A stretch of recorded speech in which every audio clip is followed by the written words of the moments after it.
દશામાં ના નડે અને આપણાને નડે બરોબર.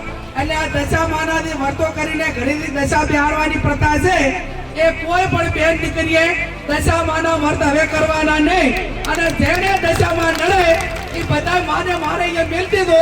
હું એકલી ગાડી ફેરવું છું, દશામાં મારા ભેગા ગાડી ભરશે અને નડે તો મને નડે, તમને કોઈ નડશે નહીં. બરોબર ને? પછી આ ભુવાનું ને એનું જો ને એ કંટ્રોલ મારું છે, પણ મહેરબાની કરીને કોઈ ભુવામાં ફસાતા નહીં. તમારું જે કર્મ છે એનું એ અગત્યનું છે. જેવું કર્મ કરશો એવું ભોગવશો. અને એવા તમને ભ્રમમાં ઘાલશે કે તમને આર્થિક બરબાદ કરશે, સામાજિક બરબાદ કરશે, કુટુંબમાં બરબાદી લાવશે અને એવી વ્યમ ઘાલશે તો આખો પરિવાર વેરવિખેર કરશે. એટલે મહેરબાની કરીને કોઈ પણ પ્રકારનું દખ હોય તો ડોક્ટરને બતાવવું, હગાવાલાને બતાવવું, એને વાત કરવાની. કોઈ પણ અકામણ હોય તો વાત કરવાની. 5 જણા મિત્રોને કહેવાનું, પણ ચાહે અંધશ્રદ્ધામાં આવવાનું ને. અને ભોપા જો આખા તેનું બધું મટાડી દેતા હોય તો હું કેશોદી આ સાહેબ બે તમે કોઈ ભોપાની બાધા રાખો અને અમે તમારે અહીંયા કોઈ પણ કામ ના કરો અને ચૂંટણીમાં ફોર્મ ભરા દીધા તો એ ભોપો આવશે તો અમે ભોપા લઈને બેહી રહ્યા ને ભાઈ. તો સવારે 5 વાગે ઉઠીને રાતે વખાતા ઉઠી માથામાં શેર ઝૂંટ લઈને ફરવાનું કોઈ કારણ ખરું? તો ભાઈ ભોપો દીધારી દે. એટલે ચાહે ભોપાની વાતરી જે ભોપા હોય માફ કરે, નકર પછી પેલા આપણે ના ડરે ભાગ.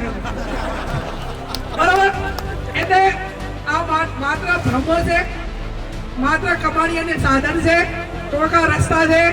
લોકોની માનસિકતા એની સમજણ કેટલી છે, એની મગજની કેપેસિટી કેટલી છે એ નક્કી કરીને ભ્રમમાં ગાલતા હોય છે.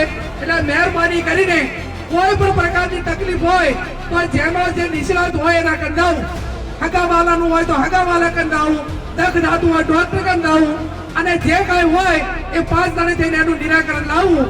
આપ ખૂબ મોટી સંખ્યામાં હાજર રહી અને આ બંધારણ વાંચવાનો તમને બધાને હા એ આપણે બીજાની આબરૂ થાય એવું આપણે ના કરવું જોઈએ.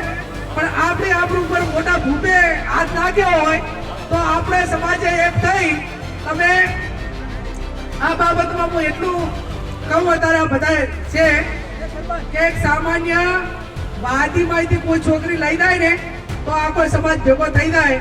અને તમારા સમાજ અને આપણા સમાજ એટલે આપણા સમાજમાંથી ગમે એટલી દીકરીઓ બીજો સમાજ લઈ જાય તો એના માટે સમાજ આક્રમક નથી. અને એટલા માટે ક્યાંક ને ક્યાંક મોટી તકલીફો ઊભી થાય રહી છે.